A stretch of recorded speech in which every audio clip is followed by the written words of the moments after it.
Hello there everyone, welcome back to our channel. In today's video I'm going to show you how to see private account on X without following. So let's get right into it.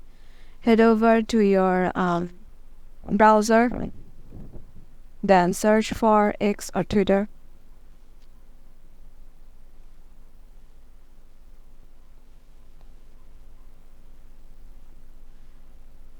Make sure you have logged in into your desired Twitter account, and if you haven't done that yet, you can change it from here.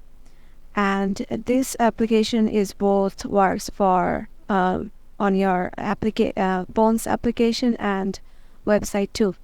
So go to the search option and go to any private account, and here you will get this interface in your phone, and for website you will get this one.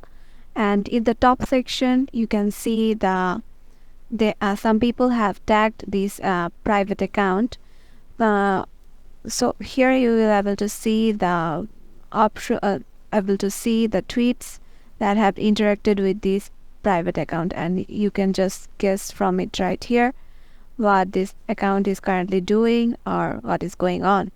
And yeah, this is it. Hope this video will help you out, and make sure to give it a thumbs up and subscribe to our channel, and we will see you in the next one.